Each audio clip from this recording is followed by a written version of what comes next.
Good afternoon, everyone. Welcome to this session on prices. Just a couple of words on the session itself. So presenters will have 20 minutes to present their work, and then there will be 10 minutes in Q&A. We would like you to submit your Q&A through the Q&A facilities that you can see at the bottom of your screen. Then when the time will come, we will kindly ask you to ask your question, and we will enable you to unmute your mic and to say your name and affiliation. Now, if everybody agrees, I will leave the floor to the first presenter, who is Dunn from the Bureau of Economic Analysis.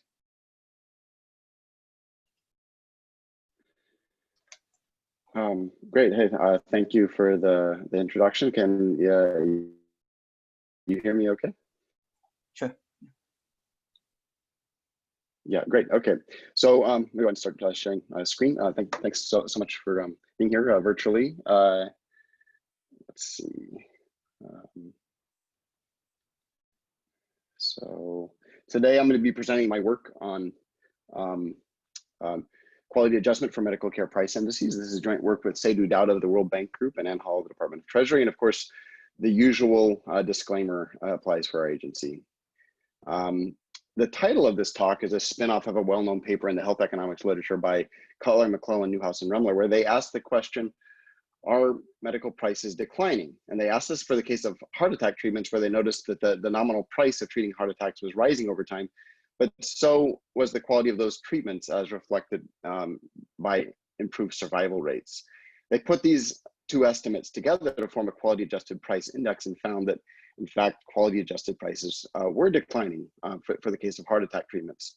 Now, if what they found for heart attacks, it was true for the healthcare sector more generally, this has really important implications for both inflation and output for the healthcare sector. And in this paper, we argue this is even more important today than it was 2 decades ago when that paper was published. In the US, we've seen the health share of GDP rise from 13% to almost 18% of GDP. Life expectancy has grown by 2 years over that same time period. And a lot of experts believe there's a connection there. A lot of the spending growth is driven by new innovations that also improve quality and extend life. These quality changes are not currently reflected in any of our official measures of inflation. A couple of recent reviews looking at where potential biases may be in our official PCE deflators have concluded that a large share of that bias is actually attributable to the healthcare sector. Now, the question may be, well, why hasn't more been done in this area? And I think the answer is it's really challenging. There's all kinds of challenges for measurement here. There's rapid technological change that affects each condition differently. Non-medical factors, things like smoking, obesity play an important role. And healthcare is also full of market distortions, things like third-party payers and information asymmetries between physicians and patients complicate the analysis here. That said, there has been some work done in this area, but a couple of recent reviews of this literature have found that different papers apply different methodologies without much of a consensus among which is the right one or which one to use. And so the contribution of this paper is to compare different quality adjusted price indices in the literature, where we're going to do a comparison both theoretical and empirical.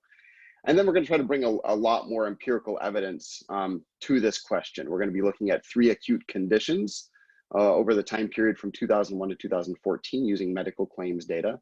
But then we're going to look at even a much broader range of treatments and conditions by looking at 7,000 cost effectiveness studies in the literature.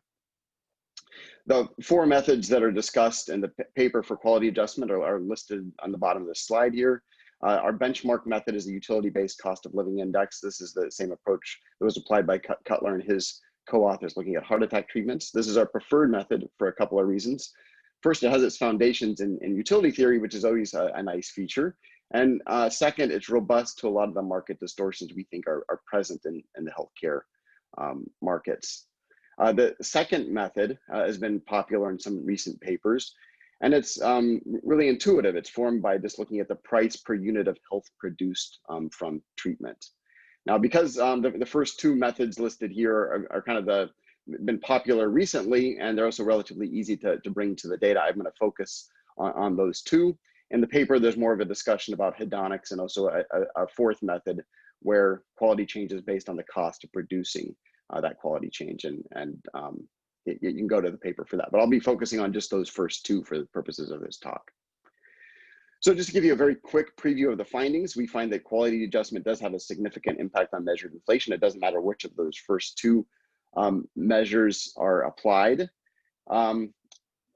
But the magnitude of that adjustment it really does depend greatly on which method is applied.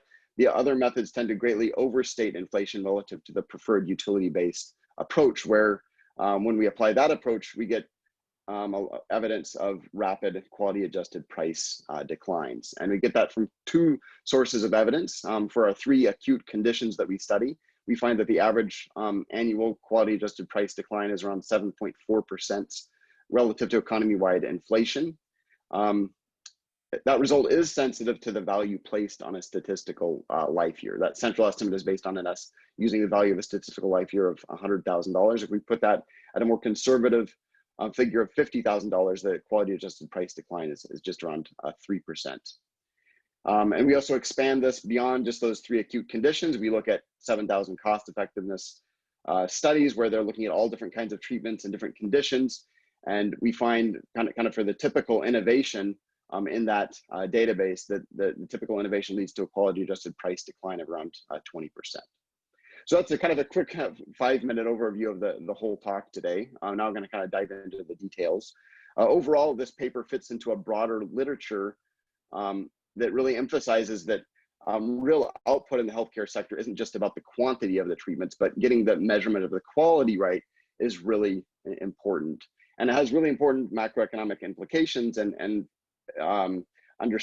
also for understanding what's going on with the healthcare sector. If you look at official measures of productivity in the healthcare sector in the US, they're quite low. And it looks like the healthcare is a growing share of our economy, and it looks very much like a cost disease story. But alternatively, it could be that we're mismeasuring price here, and it could be that quality adjusted prices are in fact declining, and we're seeing a shift to this sector in response to those price declines.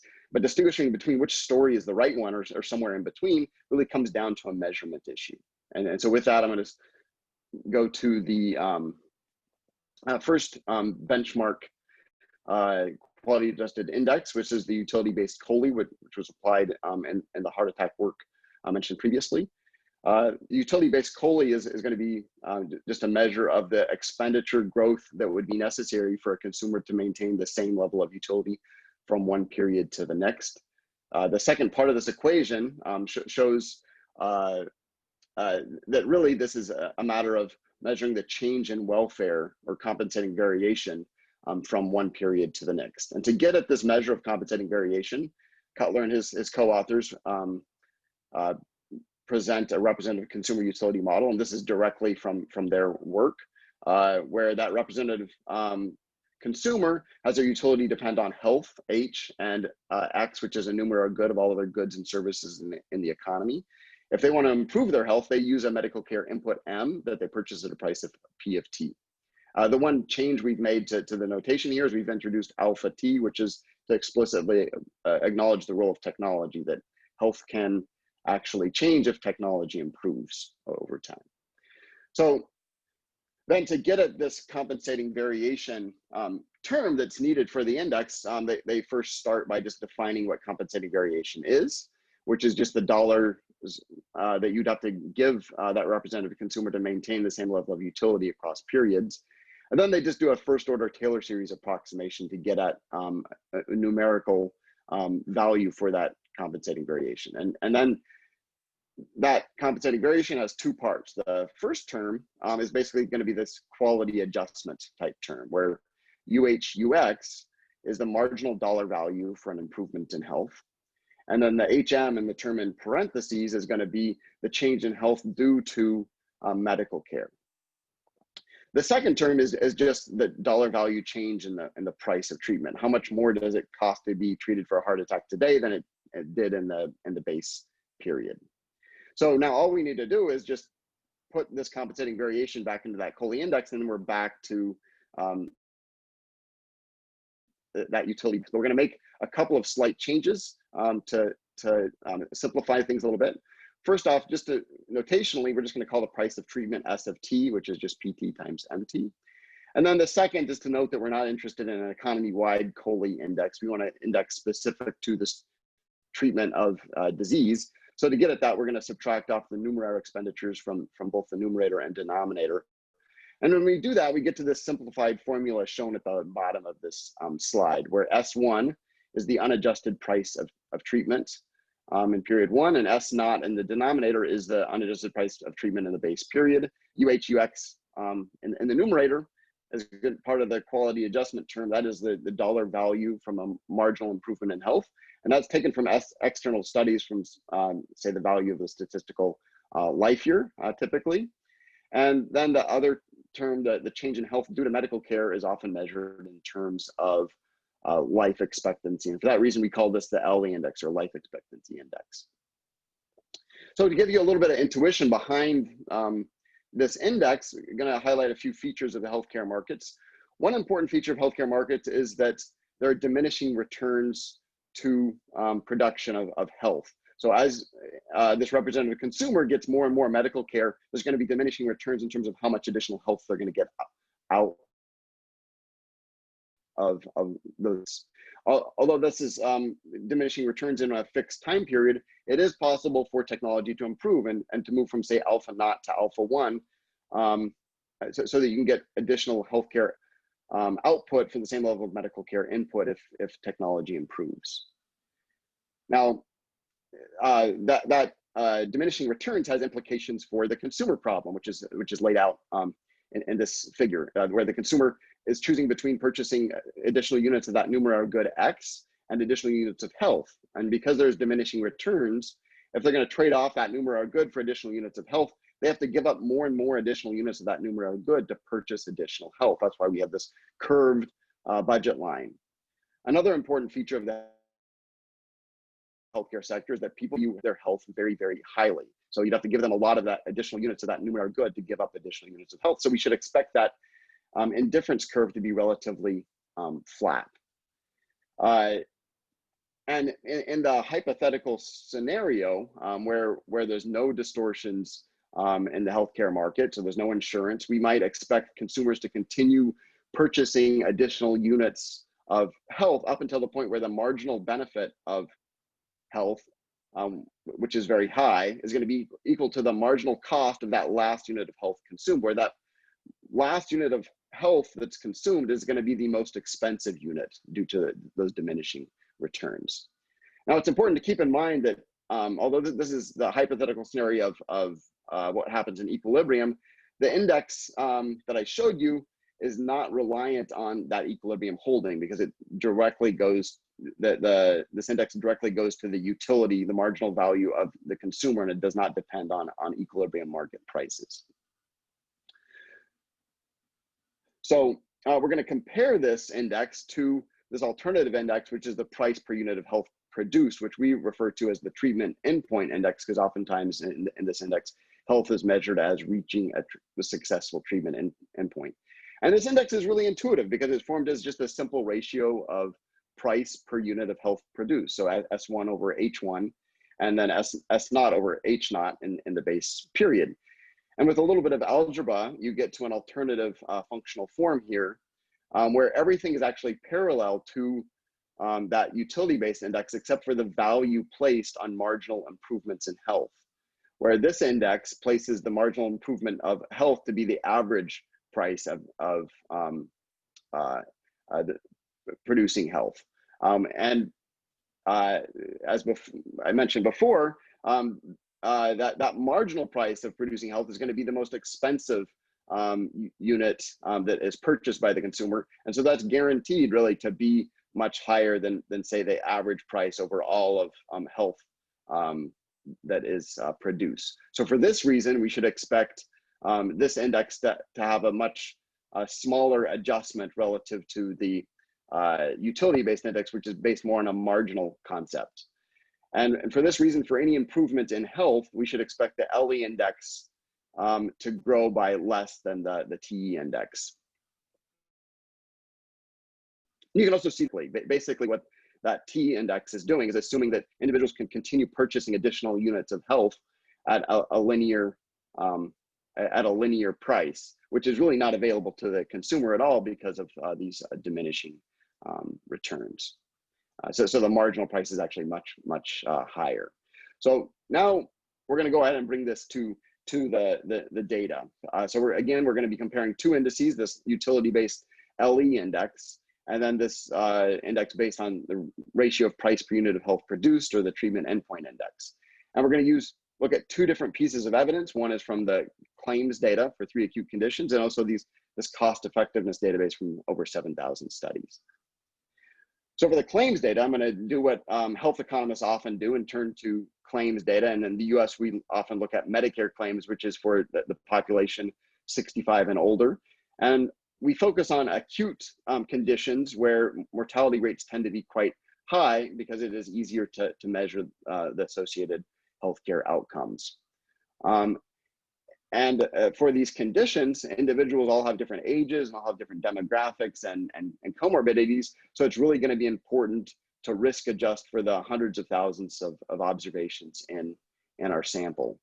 And when we risk adjust, we get risk adjusted spending for 30 days that looks like this across the three conditions, either rising or relatively flat. And this is risk adjusted spending relative to economy-wide inflation. Sorry, yeah. 5 minutes. Okay, yeah, great. Okay, and then we have risk adjusted mortality rate across these three conditions, where across all of these we see mortality rates declining, so quality is improving. The question is, what does this mean for a quality adjusted price index? And so we just bring these estimates to our formulas laid out previously. And this is the result that we get for heart attack treatments. The unadjusted index is shown along the top.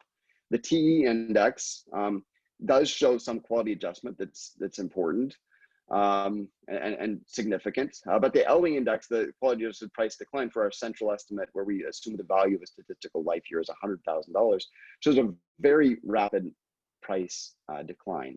We get a very similar pattern for congestive heart failure, the same ordering. And again, we get a very similar pattern for pneumonia.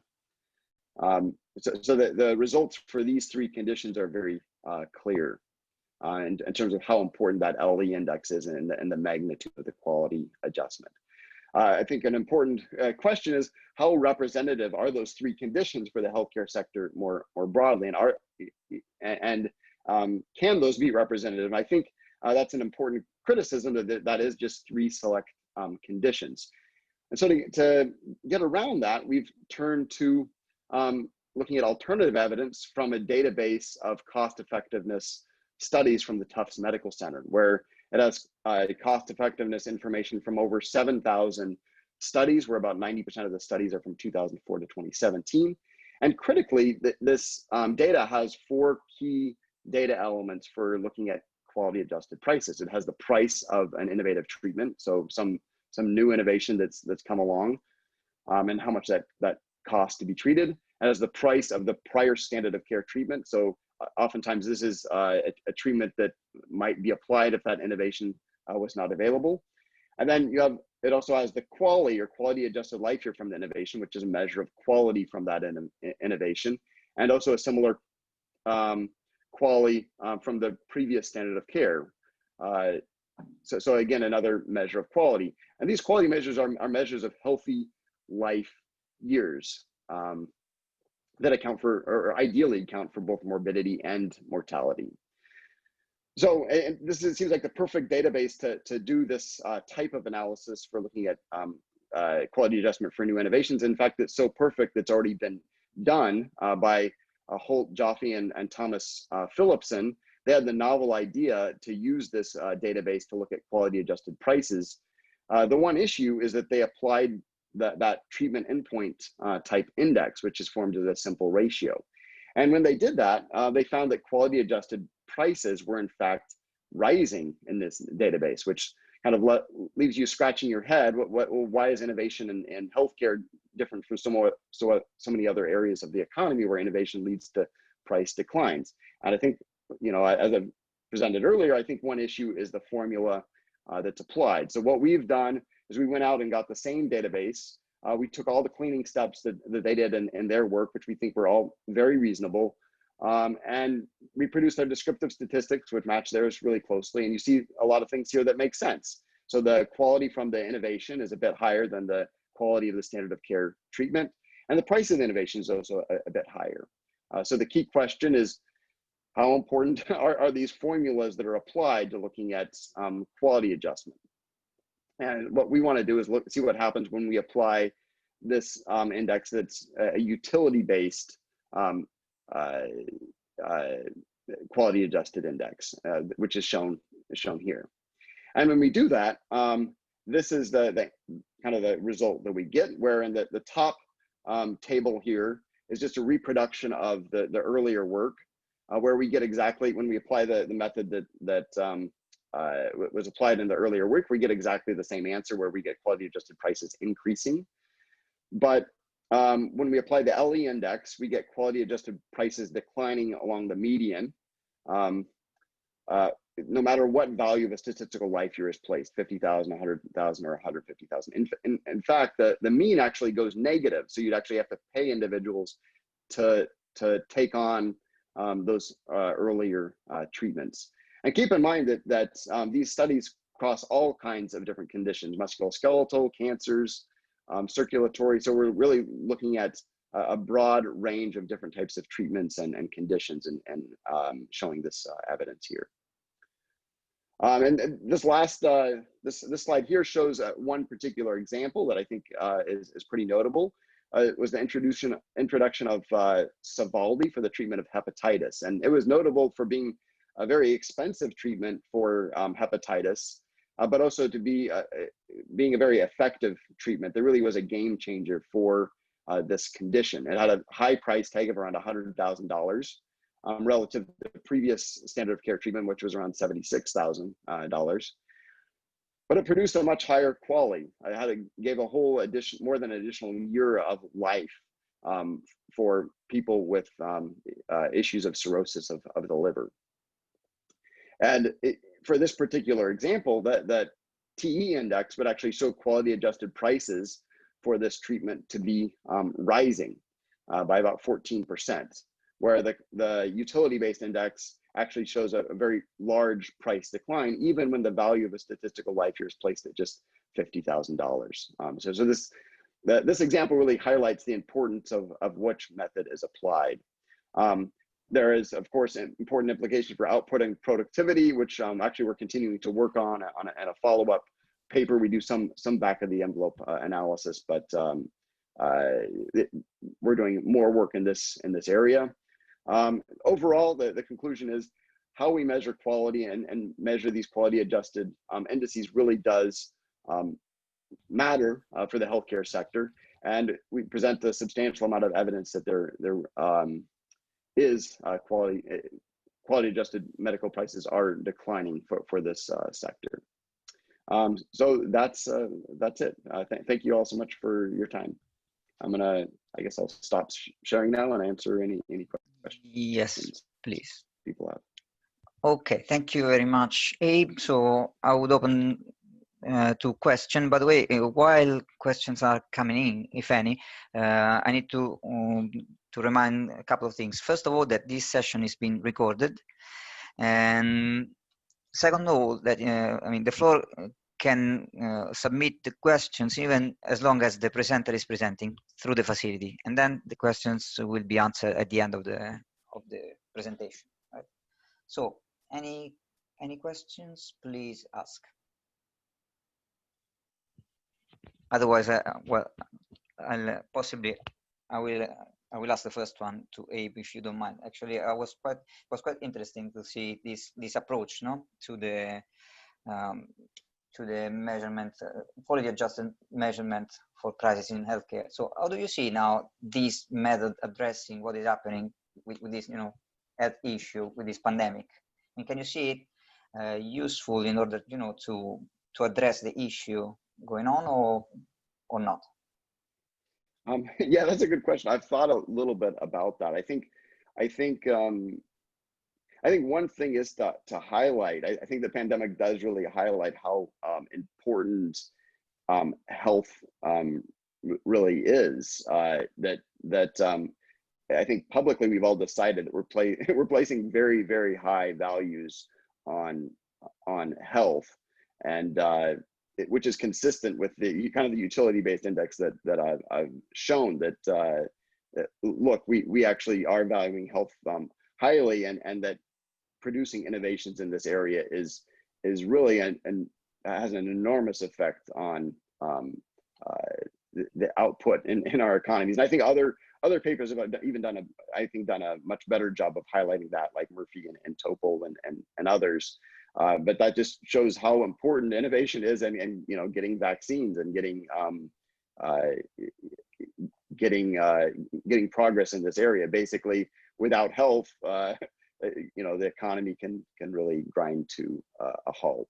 So, sure. So I think it is relevant. I haven't directly addressed it, but I think it really does underscore how important how important health is to our economy.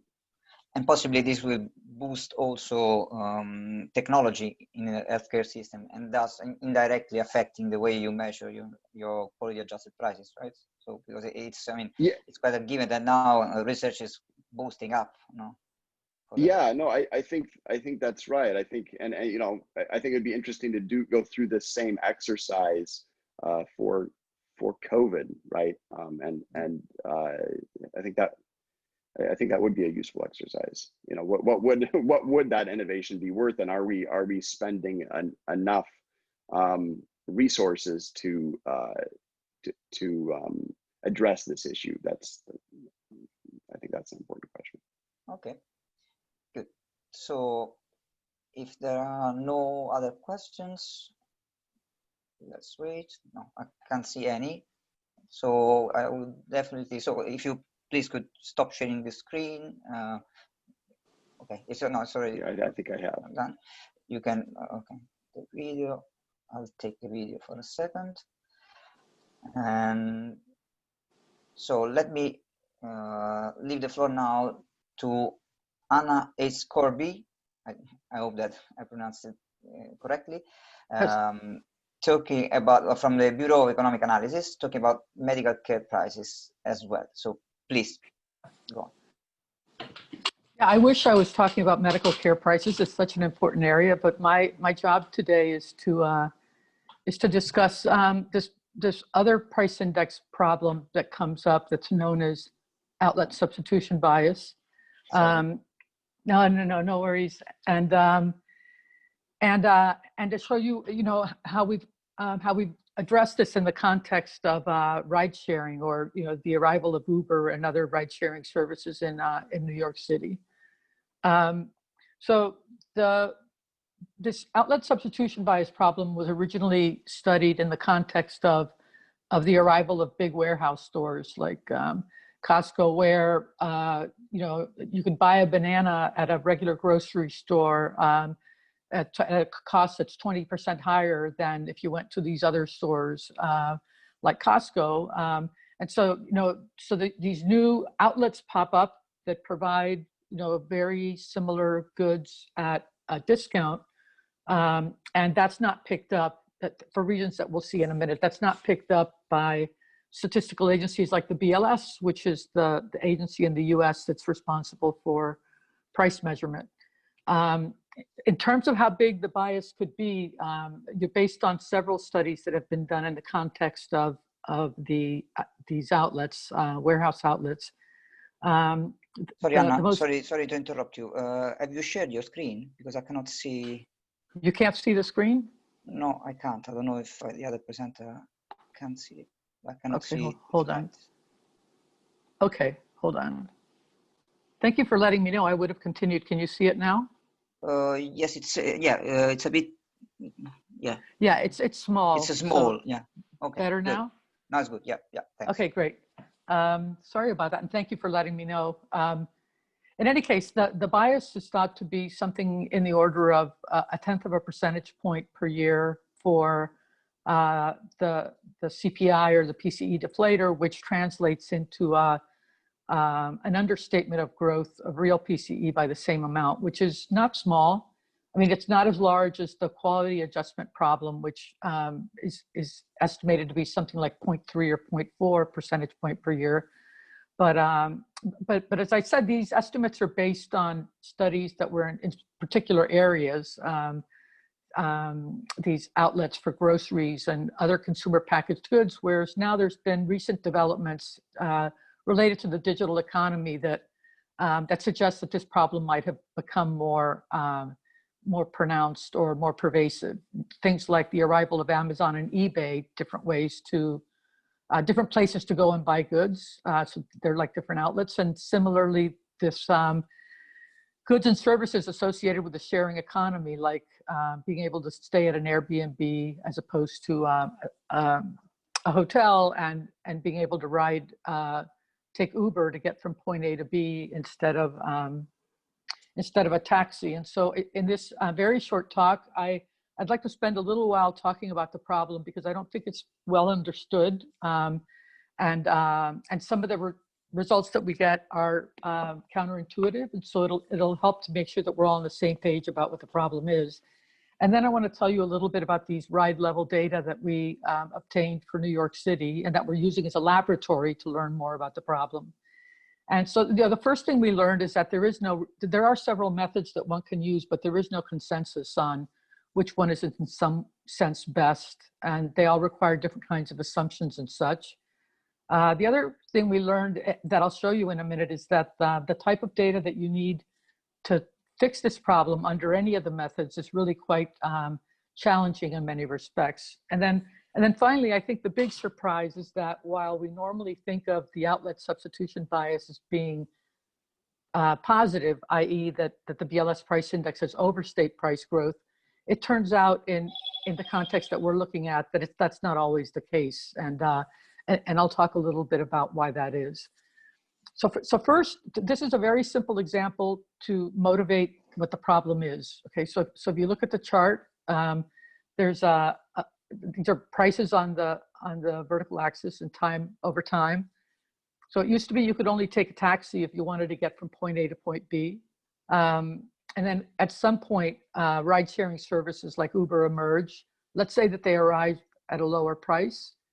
And then just to keep things simple, let's suppose that nothing's really happening to the price of taxis over time, and suppose that nothing's really happening over time to the price of a ride on Uber. So if these rides are perfectly substitutable, then the price that we should be tracking is the average price of a ride from point A to point B, regardless of whether you took an Uber or a taxi.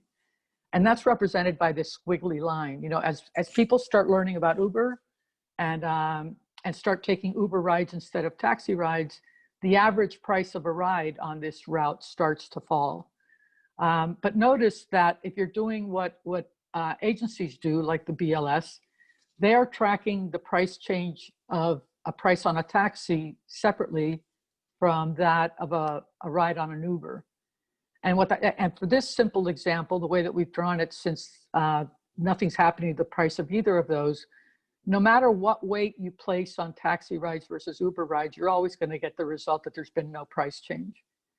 The reason that's important is because people hear outlet substitution bias and they think it's very similar to the usual substitution bias that we hear about in textbooks and such, which would imply that all you have to do is change the weights and make sure that you've got the right composition of rides. But what this example shows is that that's not necessarily the case. You know, you can do whatever you want to the weights in this example, and the BLS type index will always show no price change. Whereas if you do it, what's called a unit value that calculates the average price of a ride on this route, no matter which way you got the ride, that's always going to show a price decline as long as the price of the Uber is lower. Okay, so that's the first important point I wanted to make. The other point I want to make that's a little more tangential is that, you know, once you decide that the route is, you know, riding from point A to point B is going to be the good, if you wanted to calculate the average price of a ride, you need to have prices for that route on a taxi as well as prices on that route for Uber. And in our case, it turns out that there's a way to make the data that you get for taxi and the data that you get for Uber consistent. But there are lots of important settings where that's not the case. And so, for example, if you could get your hands on data for transactions on Amazon, it turns out that the product identifier used by one merchant is different from the identifier used by a different merchant, even if it's the exact same iPad model and all the characteristics are exactly the same. And so one challenging part of this more generally is that you need to have classification systems for the both data sets that allow you to sort of join and calculate what's happening to the average price. I'll just note that scanner data that a lot of people have used is one context where that's already been done for you, which is really, really nice. Okay, so this example that I showed you was for, you know, sort of the fictitious case where goods are perfect substitutes, but more generally, we know that they're either imperfect substitutes or what, you know, Vic Silver would have called broadly comparable items. And then in that case, what can you do to construct a price index that takes this new option into account? And Jan de Haan from Statistics Netherlands and his colleagues have come up with a concept called quality adjusted unit value, which is like an average price, but the prices that you use in the calculation are, you know, these rows are actually whatever the price is divided by some factor that captures differences in quality across Uber and taxi rides on this route. And so the idea is that, you know, they're not perfect substitutes, but if you could make some sort of adjustment to the prices to account for the quality differences, then you could use the unit value calculation that you would under perfect substitutes, just with this adjustment in mind. However, you know, what that means is that you need some auxiliary data like, you know, hedonic. I think, you know, people have estimated these lambdas, the quality adjustment factors, using, you know, hedonic regressions where you have a lot of information on the attributes of a ride on a taxi versus Uber. But in general, in lots of these applications, you don't really have that kind of information. And so the approach that we're going to take is we're going to calculate the perfect substitute index. And these formulas just tell you exactly how to calculate it. So instead of, you know, we don't quality adjust the prices because we don't have information with which to do that. But, you know, but the key is you're thinking now in terms of the price of getting from point A to point B, and then you form price change for that price, and then aggregate overall routes using something like a Fisher or a Tornquist index. And then the immediate question is, well, so what does calculating this perfect substitute index tell you about the target index that you want, which is the quality adjusted unit value? And we, I can't spend a lot of time on this, but we have a framework that makes sense to us about how it is that the diffusion and the evolution of this market is going. And, you know, so if it's the case that the Uber comes in, people don't really know much about it. As people learn more about it and realize that they had understated the quality of the Uber and it's actually better than they thought, and that's what causes them to switch, then it's not hard to show that the perceptions of quality of Uber rides and rides in general is increasing over time. And so then intuitively, if you're calculating an index that ignores that, then the perfect substitute index is what I'm referring to. Then that index is going to provide an upper bound to the target index that does take those increases in quality into account. I could say a few words about that later, but you can check this in the data. You could, so for example, if price is increasing, that should sort of damp the growth in Uber's market share, and in fact, it doesn't. And we take that to be support of a framework like this, where everything's driven by quality, not by sensitivity to price. Okay, So about the bias specifically, which is what we're interested in getting at the end, there's a recent paper by Nakamura and co-authors that do some analytical work trying to assess what sorts of things drive these biases. And the bias that they're looking at is, a L'Esper's index for prices of the traditional good. And in our case, it's, what BLS does, just tracking the price of a taxi ride, comparing that index to a unit value that uses both goods, or what we call the perfect substitutes index. And so an important thing that they did was just think conceptually about how going from the BLS type index to the sort of ideal quality adjusted unit value index, what sorts of things affect the magnitude of the bias. And so if you compare, one thing that happens is, one problem with the way that it's just not good to ignore the price of Uber rides. If the BLS type index is really only tracking the price of taxis, and if the price of Uber rides is following a different trend for some reason, then you're going to be off. And they call that piece of it representativeness bias, okay? And then beyond that is the issue that I just showed you in the simple example, which is that you've got some sort of, even if you have a weighted average of Uber and for price change for Uber and taxis, what you really should be calculating is something like a unit value. And the difference between those two prices is what they call sourcing substitution bias, which is typically positive. In most empirical studies that I've seen, that bias is typically positive. So let's see how this all plays out in the context of this Uber data. And Uber, we all have personal experience with this. It's, this new service that arose. And in New York City, I first came in 2011 and gained market share through most, at least to the end of this graph in 2019. Our data is going to be from 2015 to 2017, but about 3 years. And so there's this feeling that there's some upward bias in the BLS price indexes for local transportation services. And the data, Jeff Chen, my co-author, is a data scientist formerly at the BLS. He's now working out of Stockholm. But, one of these exercises where, these people really know how to take very granular data, very large. There's like, 840 million rides in New York City over the period that we were looking at. And there were, we combined data sets from two sources. It turns out that New York City, it's a regulated industry. So New York City gives you everything you want to know about all the rides, when they took place, and the start and stop locations. And then for taxis, they also give you information on how much the ride cost. Sadly, for Uber, Lyft, and other ride-sharing services, they don't provide information on the price, only on the other stuff. And so we obtained a sample of data with 15 million rides over this period that we used to fill in the gaps on the prices for the Uber rides. And then, we made some attempts, to make the rides in our sample. We have the universe of taxi rides and information for taxis, but for the Uber piece of it, we use sampling techniques, post-stratification weighting to try to make our sample representative of the 540 million ride-sharing trips in New York City over that period.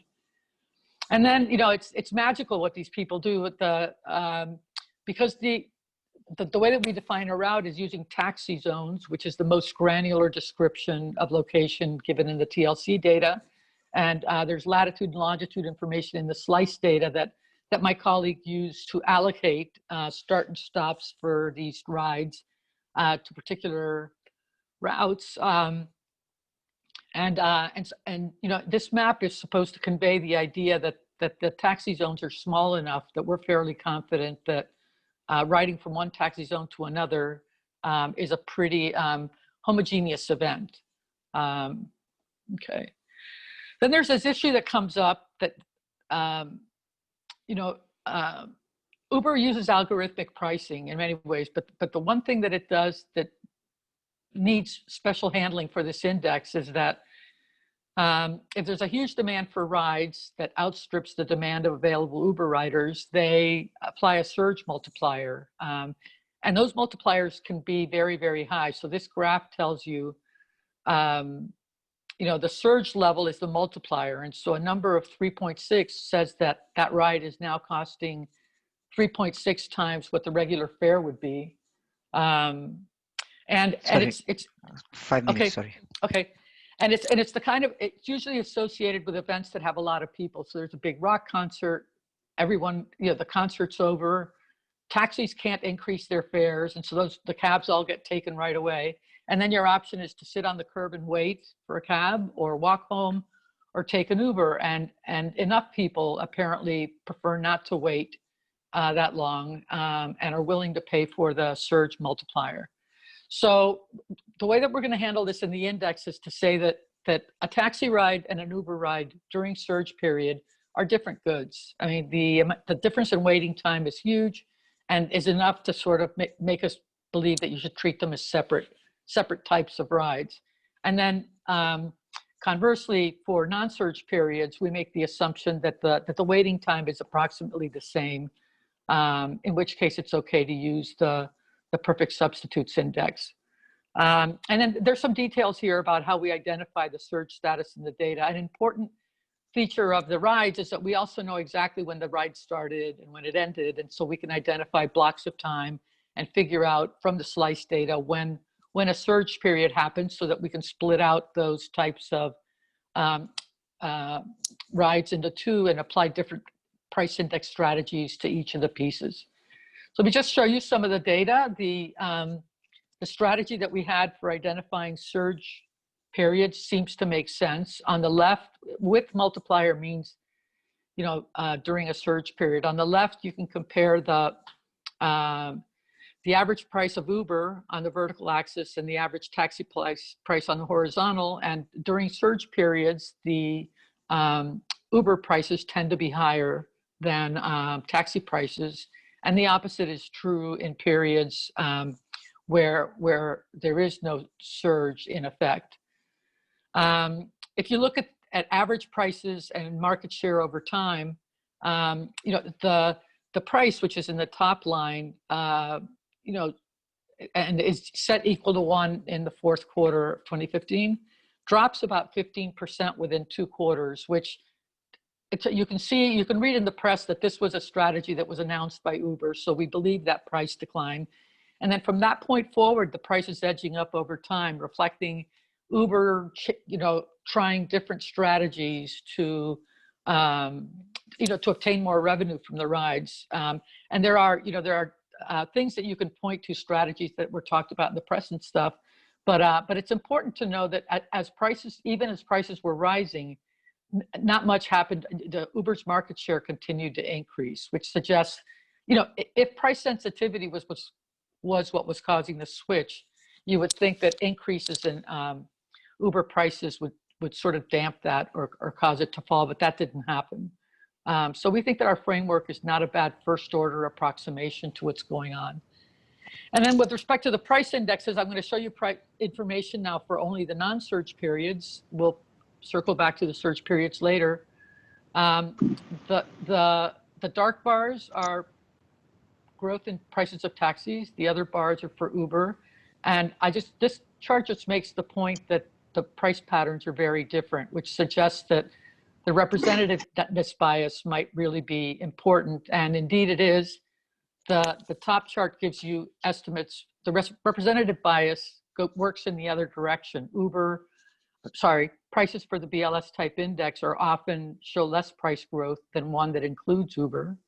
But then when you look at the bottom graph, you see what you would expect, you know, absent the representativeness issue, that in the bottom graph, as people are switching to the lower cost option, the price growth in the BLS type index is faster than what you see in the perfect substitute index. And then here, I just compared for the overall bias. The important takeaway here is that whereas most of us would have thought coming into this that we were going to find that the BLS price index always overstates price growth, that's really not true, especially after, in periods where the price growth in the Uber prices was faster. And that's important, for these people that are making guesses about how big these biases could be. And then finally, if you fold in the surge period, not much changes. The surge, I think 20% of spending is in surge periods. The multipliers aren't always 3, sometimes they're like 1.1. And so this looks very similar to the index that I just showed you for the non-surge periods.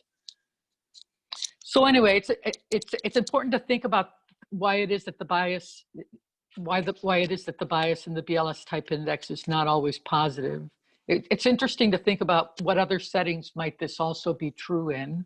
And then we have all sorts of plans for next steps, but I think the most important one, given how, what a challenge this data was, is to use this data set as a laboratory to come up with rules of thumb or estimates to bias that don't require, 800 million rides for each city that you look at. And we're working on that at the moment, and are hopeful that we'll come up with some sort of method that will be useful.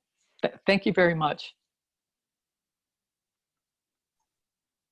Okay, thank you very much to you. It was extremely interesting. So let's see. I cannot see any questions from the audience. So if no questions are coming, actually, I have a question for you. I was curious about, this substitution bias we were talking about, right? So how much do you think it is due to a difference in quality, and how much could it be due to a sort of stickiness in consumption? Like habit formation sort of thing. Yeah, I think so. I think both things are right. I think, if they were perfect substitutes and if everybody knew about it right away, then everybody would just stop taking taxis, right? And switch immediately. And so when you say stickiness, I'm assuming you're thinking about, some sort of adjustment cost or learning or things like that. And if that's what you mean, I think that's definitely happening. But then what was the other issue? The other possibility that you raised? A difference in quality. Yeah, so, so I think of it in terms of different people having different perceptions of quality. So, if you're thinking about like X beta, X as being the characteristics and beta being people's valuations of the characteristics, I think what you're asking is, are the X's really different or aren't they? Whereas what I was thinking the X's are what they are, and maybe they're different and maybe they're not, but it's the betas, changes in the betas over time that's driving the evolution of the diffusion in this market. But I should think, and I've seen lots of survey data. The fact is, some people are never going to ride an Uber, and some people are never going to ride a taxi. I know young people that wouldn't ever. Yeah, I think. Okay, thank you. We have a couple of questions. So the first one from Bernard, please.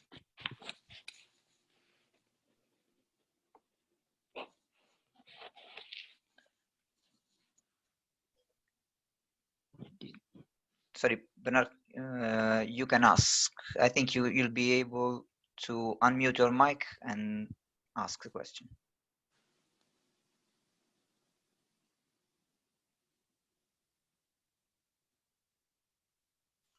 So should work now. Do you hear me? Yes, please go on.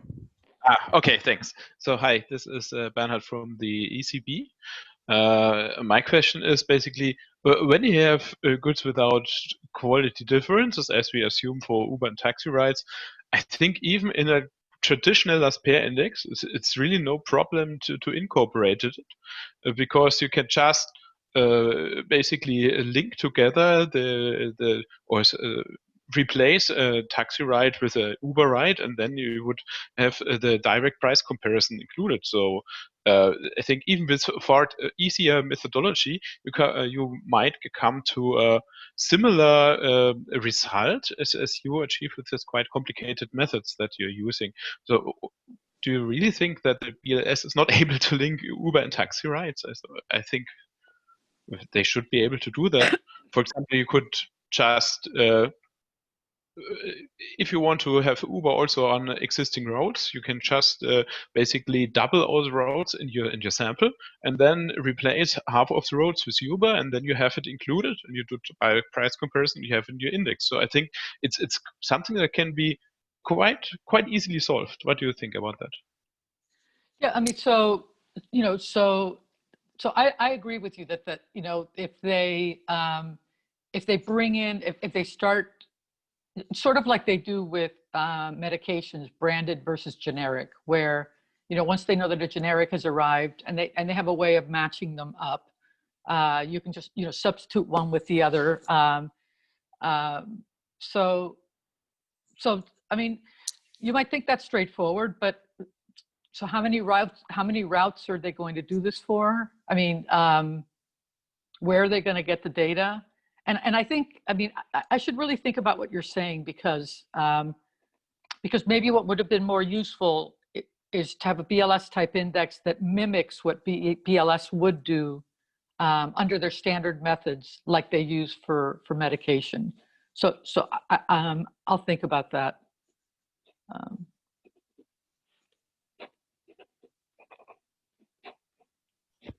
Thank you very much, Anna. Thank you, Bernard. Thank you. So if you could please unmute mute your mic. We have another question from Leonard.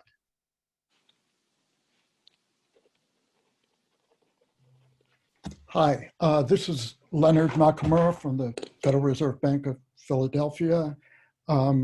Really great presentation. I'm thinking that, again, along the lines of the pharmaceutical analogy, there's lock-in, a kind of lock-in or learning that's taking place in this. And one of the difficulties of the pharmaceutical pricing is that over time, drug, at least in the United States, drug prices rise over time to take into account this learning. And so you get a price increase, but it's not, but it may well be that the quality adjusted price is not rising because we're learning, right? And so it's not obvious to me, I guess, that how to do this. And does that make sense? So can I, hi Leonard, I mean, can I, let me give you my interpretation of what you've just said. I mean, it's sort of, we have this, in the charts in the paper by Grillicus and Coburn, for example, have, there's the price of plots of these prices over time that don't look too different from the simple example that I showed you until everybody that's going to switch to the generic does so. And the drug companies know that the people that haven't switched are never going to switch, and so they raise the price. Right. And so, but that's consistent with the way that I look at this, in the sense that there's different kind of people. I mean, in the case of medications, there's, the active ingredient is identical, but the inert ingredients are different, and often the side effects are associated with the inert ingredients. And so, and some of these drugs are, like you say, there's learning and there's experiencing different drugs to find out the one that works best. But yeah, and so the people that have found a drug that works, so what if there's a cheaper generic out there? They don't know anything about those inert ingredients, and they're not going to change. But I don't see why that presents problems for, the framework that I described, or the method that Bernard described for statistical agencies. I guess just that, the learning matters to the quality adjustment. And if we don't know that learning process, if we don't estimate it somehow, then maybe our answer is wrong. Yeah, so what I wish I had done, given your question, is I wish I had spent more time talking about the framework that I have in mind that makes me feel like the perfect substitution index gives you an upper bound to the index you really want. Because what you're asking me to explain how it is the evolution happens and why it is that prices end up the way that they are. And I don't think you need to estimate the parameters for the adjustment costs and the learning or anything like that. As long as you end up at a place where people's perceived quality of the Uber rides is increasing over time, and if that's the reason that the shifts are happening in that direction, then ignoring that increase in perception of quality means the index you get is going to overstate constant quality price growth. Right. No, Yeah. that's exactly my point. Right. Okay. Right. So the index that I've showed you is an upper bound to what we really want, which would adjust for these different perceptions and quality of Uber versus taxis and how they evolve over time. Right. Very good. Thank you to both. I'm sorry, but I think we need. Thank you, Leonard. Okay. Thank you both. So if you could please mute your mics. Let me take the video for a second. So we have next presenter, who is Jean Bricongne, I hope I pronounced it correctly, from Banque de France, talking about house prices, right? So if you could please unmute your mic and share the screen. Thank you, the floor is yours.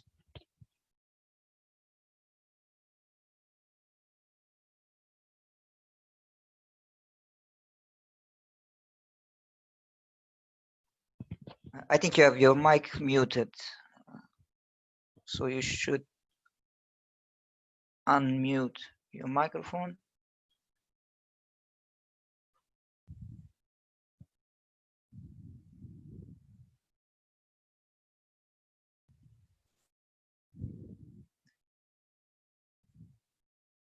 Yeah. Can't hear you, sorry. Can you see it? Perfect. Now it's good.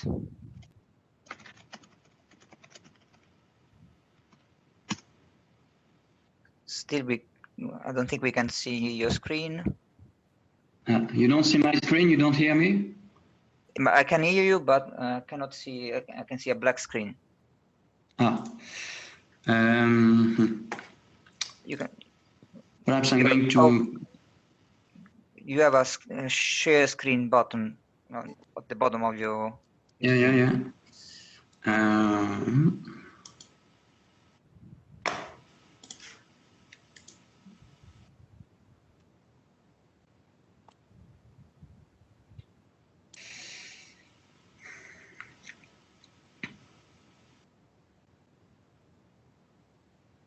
Is it better? Can you see it now?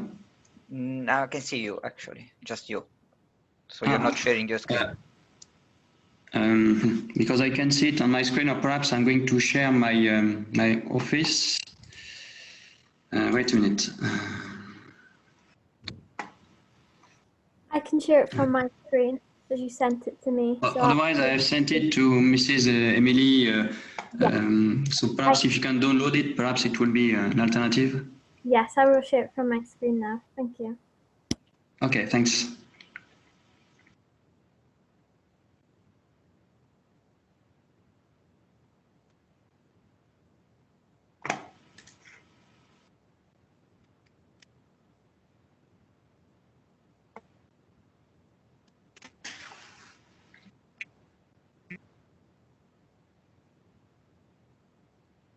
Okay, so can you see it now? Yes, please go. Okay, I'm not sure that I can move the slide, so perhaps I will ask you to go on the next slide if you don't mind. So hello everybody, so thanks for giving me the opportunity to make this presentation. So sorry, but there was a slight misunderstanding, so I had in a hurry to prepare the thing for today, but in the end we managed. So this paper will be quite different from the previous one.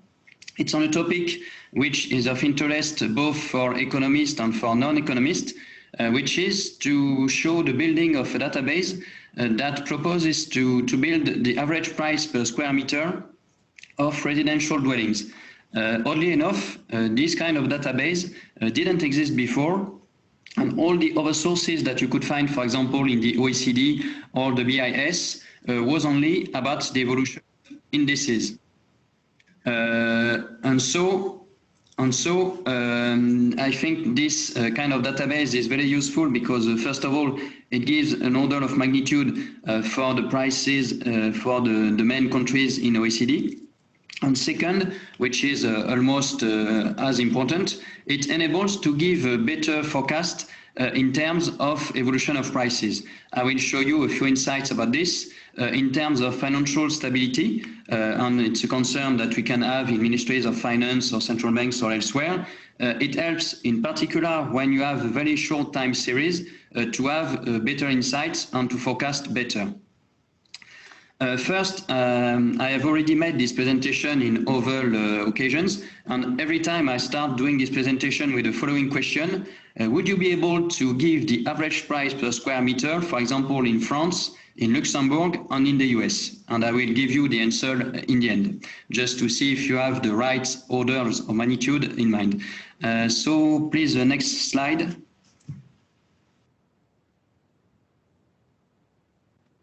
So this work, in fact, the goal of this work is to be able to build indicators of house prices in levels, which can have different advantages. For example, with average prices in levels, you can calculate indicators such as price to income in levels instead of using evolution of prices in indices. Because when you use indices, you are constrained to make a big hypothesis, which is you look at the deviation of the current value compared to the average historical value, but then you have to make the hypothesis that the historical average is an equilibrium value, which is not always the case, in particular when you have very short time series, and it's the case for most Central and Eastern European countries. And in that case, the short period is a problem to calculate an average. Whereas if you have a level, in fact, even only 1 year is enough to be able to say if in your country prices are rather overvalued or not. Just as a complement, this paper has been published as a European Commission discussion paper, and you have the following link at the bottom of this slide. So next slide, please.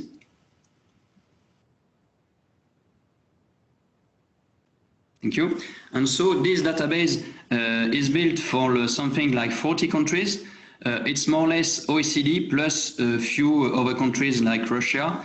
And since this work was implemented in the European Union, in the European Commission, we have tried to cover all EU countries. And so there are the 27 plus UK countries, plus 12 big countries outside EU. So you have the US, Canada, Japan, well, the big ones are in it. And this work elaborates on the previous work that was implemented for 5 countries in Banque de France.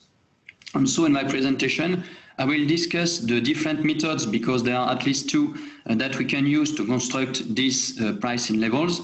Then I will discuss their uses, the results, and then see what are the, let's say, the potential improvement for the future. Next slide, please. Thank you. And so in this database, we construct pricing levels for 40 countries. And what we will see is that among the 2 methods, there is one which is based on big data on the web scraping of websites. And what is interesting in this work is that we are able to compare the results coming from the national accounts and coming from the web scraping for more than 20 countries. We are able to compare the 2. And the good surprise is that the fit between the 2 is quite good. And so if we extrapolate, when you have a country in which you don't have the national accounts, but you only have a web scrap data, but it can give you an order of magnitude of the average price. And if you have the average price multiplied by the number of square meters, you have the magnitude of the total wealth in housing, which in some countries, for example, in Romania or Bulgaria, you don't have these figures, or Greece, can help you to have an idea of the total wealth in a country, which currently is a data which is not available. And so if you extrapolate even more, at the start of my career, I used to work in the national accounts, but then a person working on web scraping and cleaning the database as it should be, can construct a figure and replace, when necessary, the job of national accountants, which is a strong result that we try to show you and convince you in the end. And the second aspect is that if you're more on the side of financial stability, it enables to make a better forecast. Next slide, please. Next slide. So I will start with the construction of the house prices in levels by itself. And so the principle, if you go on the next slide, is quite simple. The idea is that when you have the total wealth, the total wealth of housing in a country, total wealth means the wealth in housing, including land, which is important, which is held by households, but also all the other sectors. So you should include all the sectors of the economy. Usually the households hold the vast majority of residential housing. In most countries, it's beyond 80 or 90%. But in a few countries like Netherlands or Sweden, the proportion is smaller. And so to have really the total, you should include the assets of all sectors. And so in this formula, it would be the numerator. So it would be the average price per square meter of each dwelling multiplied by the surface of each dwelling. And for the surface, we use an harmonized concept by Eurostat, which is the useful floor area. So with this, you have the numerator.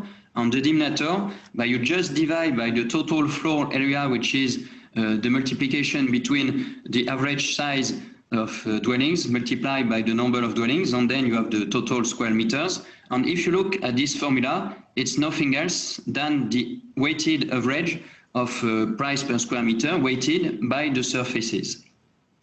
And in that case, when you have the total housing wealth and the number of square meters in a country, you are able to calculate this very simple formula, which is a weighted average. And we also check that for all countries for which we have the figures from national accounts, these figures are based on the market. It's market-based, and so they are based also on surveys or notaries databases that use the transaction or which use some estimate coming from the market. Next slide, please. Thank you. And so we have an alternative method, which is when you have directly the transaction, for example, it's the case for France, Ireland, or Malta. We do the same, and we multiply the average price per square meter by the surface divided by the total surfaces. And what is interesting is that for countries like Ireland or France, where you have other alternative sources, these different methods fit quite well. So that's for the main, let's say, sources coming from official figures, national accounts, or transaction. And then we can do an alternative, which is when you have the data from the website of the offers. So you have, for example, for France, it would be a website such as Se Loger, or in the UK, it would be Zoopla, Rightmove, or this kind of website. So we're going to download the data for each region, calculate an average by region, and then calculate again weighted average, weighting not by the number of offers, otherwise there would be a bias in favor of the capital city, in which usually you have more transactions compared to the stock of dwellings. We do a weighted average by the stock of square meters, depending on the fact that, of course, the census can give you the average stock of square meters by region, but usually it's the case. And of course, you're going to say that there can be a bias, which is true in the sense that when you post an offer on the website, usually the price is slightly above the price of the transaction. So we are aware of this bias, and we are going to show that this bias exists, but is quite limited. And there is a second element that limits this bias, in the sense that to calculate this average by region, in fact, we make a snapshot at a given period. And so with this snapshot, you have the offers that have just been posted, for which indeed there will be an adjustment downwards until the good is transacted. But you also have goods that are going to be transacted in the very few next days, because they are already on the website they have been posted 1 or 2 months before. And so you make an average of prices that have a bias which is quite important, with goods which are close to transaction and for which bias should be close to 0. And so in average, I will show that in fact in average the bias doesn't exceed 12%, which for our purpose, if we want to calculate, to have an order of magnitude of the average price and guess if the price are overvalued, I mean 10% precision is quite acceptable. If we think, for example, that GDP, you don't always have a precision by 10%. Think of the revision, for example, of the Irish GDP a few years ago, in which exceeded 20%. If you have an evaluation of the average price, which is biased by no more than 10%, I think it's quite acceptable with existing data. So please, the next slide.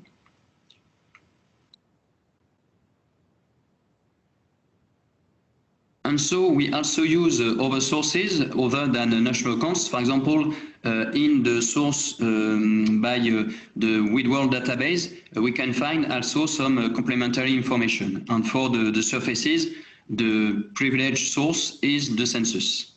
Or sometimes when it's not census, we use other sources and we harmonize as we can to convert the surfaces into the harmonized concept of useful floor area. For example, for island, usually the concept which is used is heated floor area, and so we make an adjustment to convert it into useful floor area to really have fully harmonized figures and comparable prices. Next slide, please. Thank you. And so also to bring robustness, so when we have the two methods, of course, we are going to compare the methods, and I will show you a graph which is quite telling, comparing the two methods. And when it is available, we also compare with the third block of figures, which is surveys, either surveys published by the Statistical Institute or the central banks, or sometimes a survey performed by the ECB and the Eurosystem coming from the HFCS, the Households Finance and Consumption Survey, for which you have a survey which is made with household asking the value of their assets. And so with that, we recalculate a price at the macro level. But of course, going from the micro to the macro level, sometimes, I mean, you don't always have the full representativeness that enables you to do the job. And so we will see that the discrepancies between HFCS or other surveys and the main two methods that we have can sometimes be higher. It can exceed 20% in some cases. Next slide, please.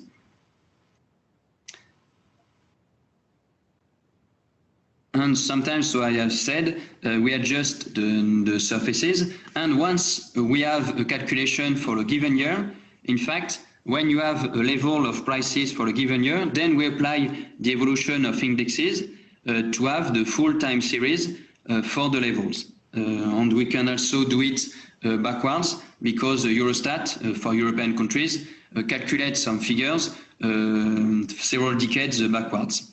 Next slide, please. And so with these principles, I will show you the results and the use of these average prices in levels. Next slide, please. And so, sorry, the figures are a little bit small, but I can now give you the answer about the question I started with, the average price in euro per square meter in France, Luxembourg, and in the US. For France, for those who can see it, the average price at the end of the period is somewhere around 2,500 or 2,600 euro per square meter, which is, if you compare to income, as I will show it, quite expensive, because it represents something like 12 years of average income to buy 100 square meters. If you look at Luxembourg, prices are much higher. You are close to 5,000 euro per square meter. It was quite intuitive that the average price in Luxembourg would be higher than in France, because Luxembourg is a small country. You have a lot of demand coming from the financial sector. Luxembourg City represents a big part of the country as a whole. So many factors explain why these prices are so high. And when you go on the next slide, please. 5 minutes, sorry. Yeah, thank you. You can see on the last column the price for the US. And what is quite surprising is that prices in the US, in the end, are quite low. You can see that the prices in Europe per square meter are somewhere around 1,400 euros, which is almost half the prices in France. Because in the US, you indeed have some areas which are quite expensive. Think of LA or Central Park in New York. But of course, you have many other states in which land is very cheap, in which housing is not very expensive. And that explains that US is among the countries, among the 40 countries that are covered, which are the least expensive. And of course, it's not a surprise. The world champion, at least in the sample in terms of prices, is Hong Kong, because prices represent something like 30,000 euros per square meters in average. Well, it was quite intuitive that Hong Kong would be expensive, but indeed, prices are really indeed very high. Next slide, please.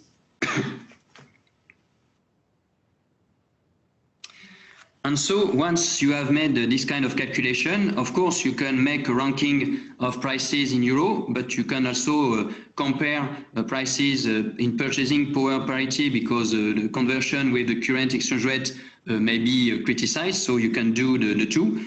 Results are quite convergent, even, of course, if there may be a few differences between the two. And so in absolute terms, the least expensive country in the sample is Bulgaria. The least expensive countries are rather in the eastern part of Europe. And the most expensive countries, I think that some of you in the room will not be surprised, because you already know this kind of evolutions. Prices are very expensive in countries like Australia and New Zealand, which is from the start a bit surprising given the size of Australia, but there was a big boom on Indian. Figures go until 2017 or 16 here on this graph. In the end, indeed, the prices due to evolutions over the most recent years were quite stiff. And you have also some more atypical countries like, for example, Croatia, in which, in fact, you have different sub-markets. On that, I will come back to it in the conclusion, which is to say that here are displayed the national averages, but of course it would be also interesting to have an idea of what's going on in the main regions, the capital city, some regions, for example, the coastal part of Croatia would be interesting, on the rest of the country. And this is an extension that we are working on with colleagues from the European Commission and the OECD. Next slide, please.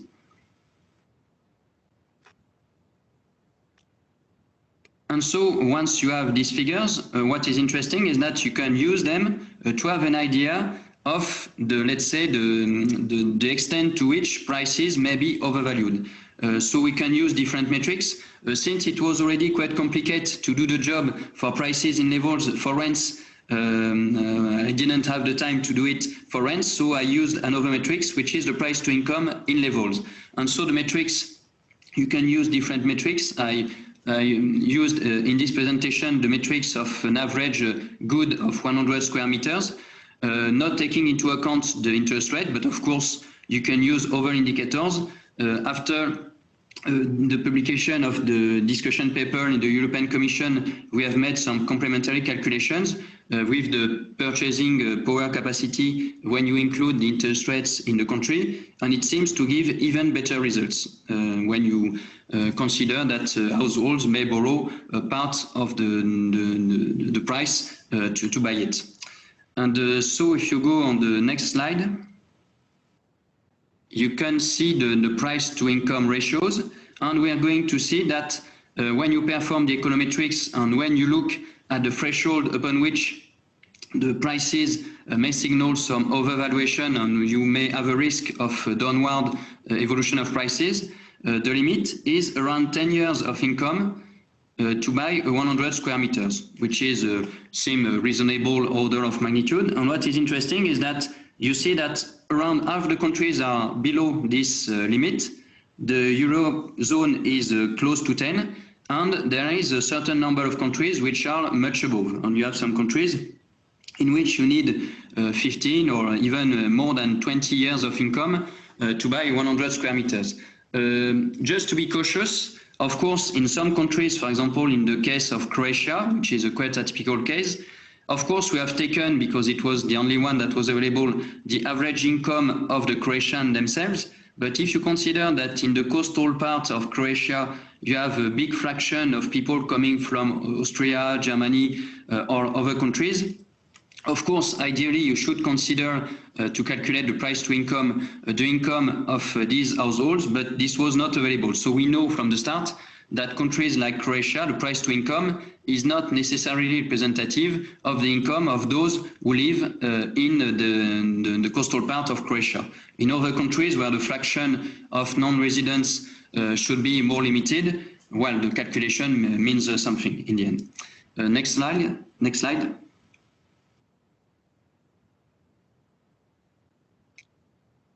And so with these figures, you can do several exercises. I will be brief on this slide because it's only a way to show that when you use prices in levels and not price in indexes, when you perform panel econometrics, if you use indexes, since you cannot compare the level of an index of France and Germany, for example, you are obliged to include some country fixed effect. If you work with pricing levels, they are directly comparable, and so you are not obliged to integrate country fixed effect. And we can see that the fact of not including country fixed effect, for example, it can change the results. It's what you can see on the first column compared to the third and the fourth column. For example, the sensitivity, the elasticity of prices to investment, the sign may change between the two regressions. And we find something which is more intuitive, which is when you invest more, then the elasticity should be negative, the pressure on prices should diminish. I would like to focus more on the next slide, please. I think we should. On the next one, sorry. Yeah, it's only the graph showing the results of the estimates and the observed. And this one, I think, is one of the most interesting.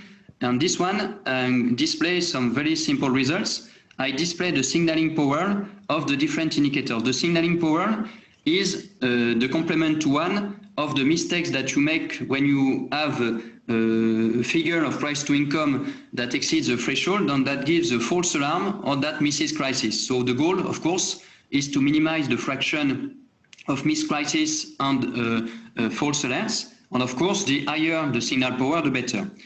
The first two lines, we compare the signaling power when you have pricing levels or indexes, when we have the full sample. And you can see it's the second column that the two figures are very close. Then I perform another exercise on the square in red at the bottom. I delete the first 10 years for each country. So I shorten the sample, the period for each country to see what happens.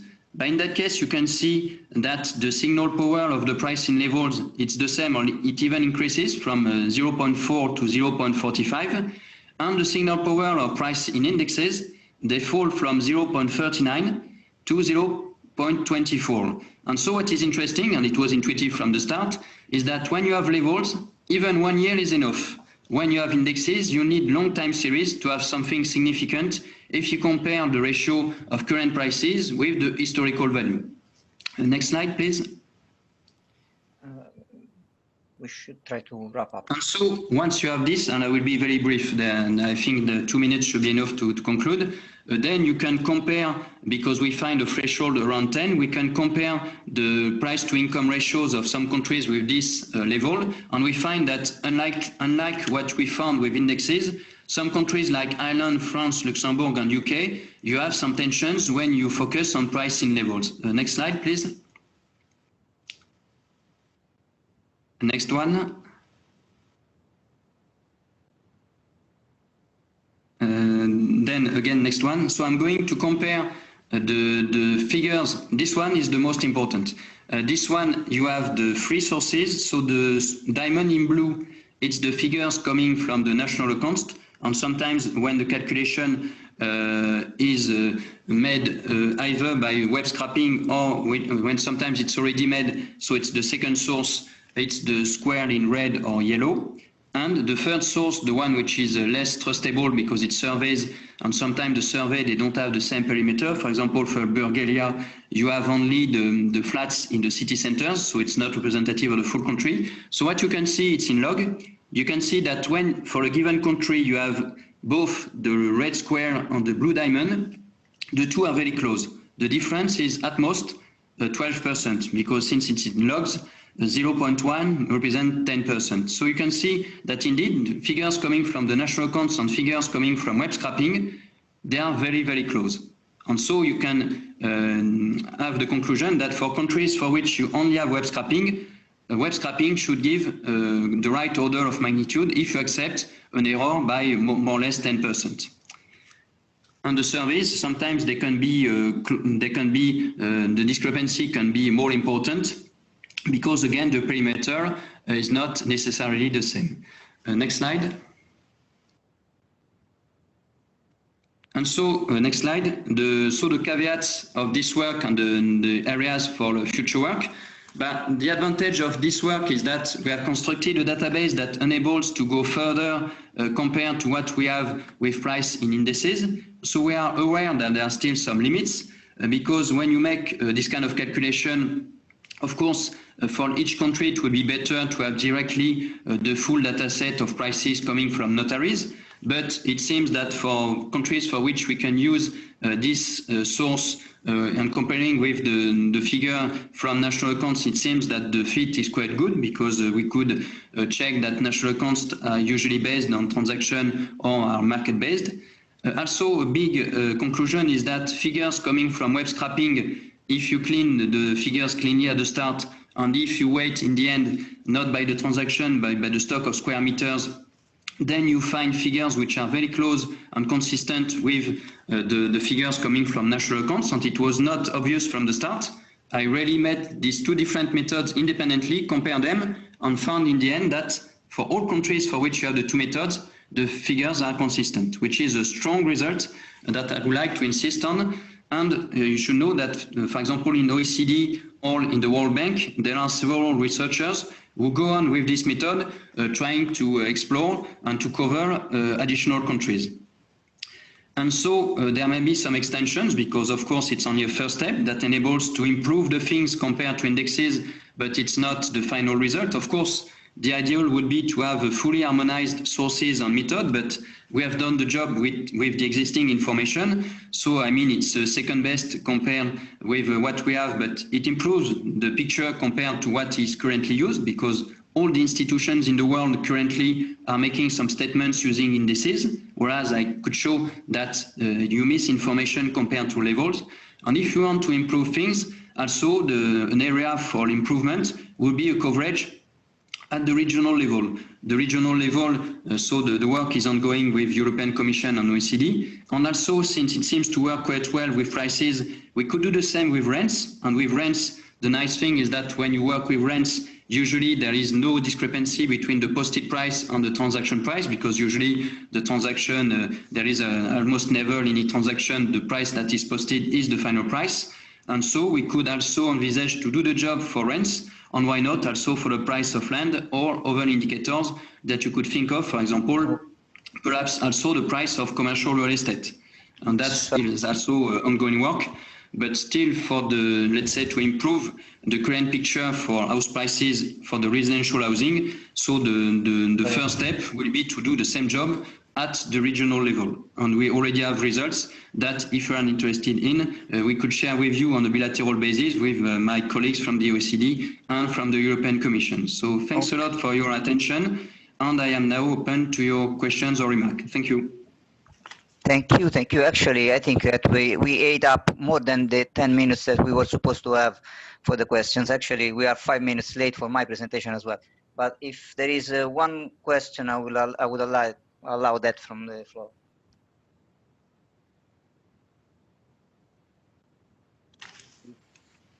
No question arises, then okay. So thank you very much. I will take the video, and possibly I would pass the chair to Dunn and start my presentation, if that's okay with you all. Abe. Yeah. Oh, okay. Thank you. So I guess we'll have Maurizio Fiaschetti be talking about inflation measures. Go ahead, Maurizio. Yes, thanks. Let me see.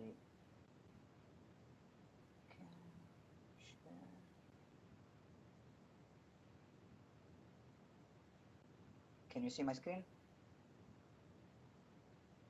Yes, everything looks good. Okay, thank you so much. Okay, so I'm going to talk about intertemporal consumption and measurement of inflation. So it's a bit a general issue about the inflation index, actually. So this is what I'm going to talk about. So a little bit of motivation, standard approach. I will be very quick on this alternative approach, and that's what we are actually proposing today. So we all know the importance of correctly measuring inflation, right? So possibly we have contracts which are in nominal terms, so they are in a way a function of inflation, so the change of in prices, and they incorporate past and future expectation about inflation. And we all know how this is driving also the dynamics of prices itself. Expected inflation is then crucial for the setting of monetary policy, and a structural overestimation, for example, of inflation would imply a systematic contractionary monetary policy, right, which would be massively affecting the business cycle itself. So now, something that we all know more or less, there are many approaches to measure the rate of change in prices. One of the most common is the statistical approach, which is basically the cost of living, cost of achieving a fixed standard of living under different price settings. It adopts basically a fixed basket principle, which means that basically we have a fixed basket of goods and services. We select them and we revise them periodically, and we track through time the price of this bundle, right? The price indexing is then defined as the ratio of the value of this representative bundle of goods into different periods. One of the main examples is the last pair price index, which is driving actually the calculation of the CPI, consumer price index, nowadays. An alternative way of looking at it is through the economic approach, which is comparing the standard of living attainable by consumer under two different price settings. Okay, economic index is defined as the outcome of an optimization program. So here the point of view is slightly different. So we are assuming that the consumer is optimizing according to different price settings, and then we look at the outcome of this optimization, the standard of living that the consumer is able to obtain. Examples in this literature is Alkian and Klein, 1973, using pointing out Fisherian intertemporal trade-off and static utility and static expectation. Then we have Shibuya, 92, and Aoki and Kitara, 2010, introducing intertemporal optimization and the role of assets in the intertemporal optimization. And then last but not least, we have a working paper from Professor Reis, 2005, introducing a properly defined dynamic price index, which is well rooted into the economic approach, but it is using, let's say, a more up-to-date toolbox, which is a dynamic stochastic model for consumption with asset prices and durable goods, and of course, expectation. So what is wrong in the way we usually measure inflation? I quoted here 3 examples of, of issues about the usual measure of inflation. The first one from Keynes, 1925, claiming that Winston Churchill underestimated the cost of restoring the gold standard because he incorrectly used a wholesale index number to predict required price deflation. So first technical claim about a wrong method of using, of estimating the cost prices in a wide sense. Second one is the quite famous Stigler Commission, 1961, and Boskin Commission, a follow-up in 1996, claiming that there are some technical shortcomings in the standard approach. A couple of examples are that it is difficult to control for new products and quality changes, and this has proven to be quite important also today. Two presentations were in a way dealing with quality and quality changes, and CPI structurally overstates inflation by 1.3 percentage point, according to Boston Commission. Third example is Miles et al. 2017, claiming that despite there was an expectation about official inflation measure after the Great Recession, so inflation was expected to be anchored and stable. Actually, it was expected to be volatile rather than it was anchored and stable. So again, a mismatch between expectation from a theoretical point of view and what really happened. So what are we doing here?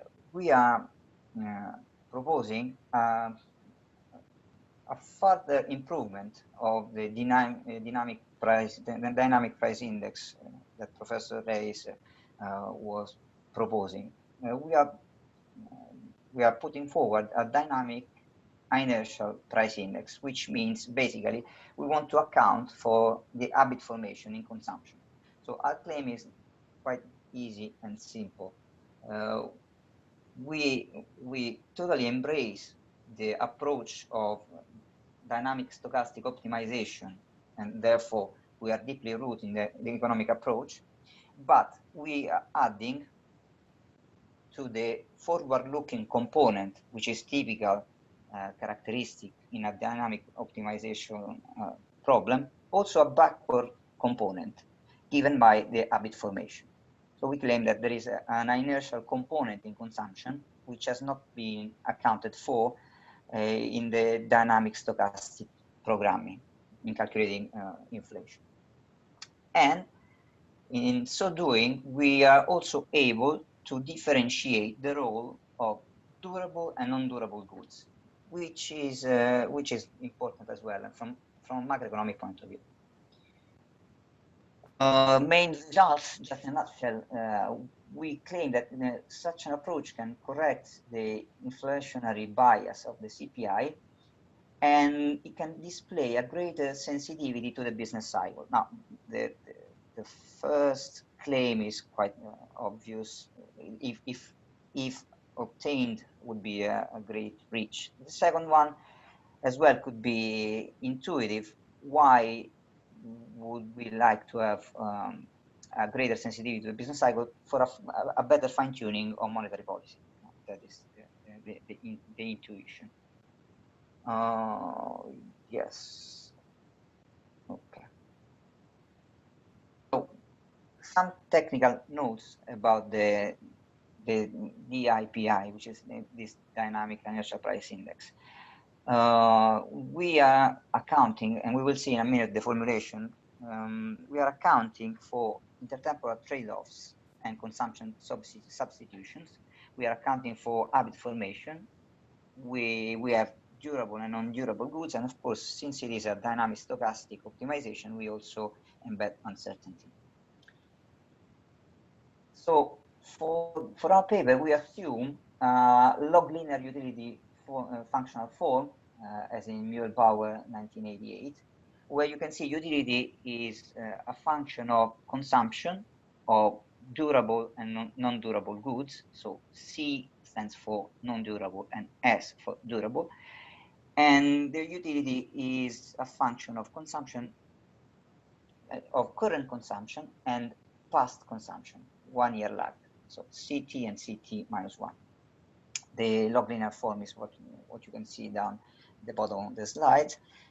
And so it's a simple log linear utility function where you can see the past consumption is preceded by a gamma parameter, which is exactly the coefficient of habit persistence.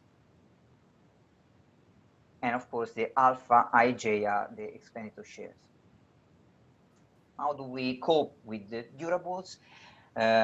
We assume, as it has been done also by Professor Reis, that the contribution of durables to prices, to price index, is given by the user cost, which is basically the difference between the cost and the reselling cost one period ahead, taking into account the gamma parameter for depreciation. Okay. This is the maximization program for the consumer. It is a standard dynamic stochastic optimization, where you have the utility function, the value function to maximize, subject to budget constraint, the dynamics of wealth, and some transversality conditions. Of course, in order to solve this kind of problem, we had to add some assumptions on the dynamics of financial assets, which are quite standard, but still, that is to say that we are not properly accounting for realistic dynamics of financial assets. So how do we define the dynamic index, the dynamic inertial index? We implicitly define it as the pi which solves the difference equation, the following difference equation, which is the value function at time t, making it equal the value function at time t and t minus 1. Okay? And where, of course, pt and qt are vectors of prices for goods and financial assets. Solving up the dynamic programming problem, we end up with the following solution. So the logarithm of pi t is equal to this ratio 1 minus b over 1 minus gamma, plus a function of current and past prices.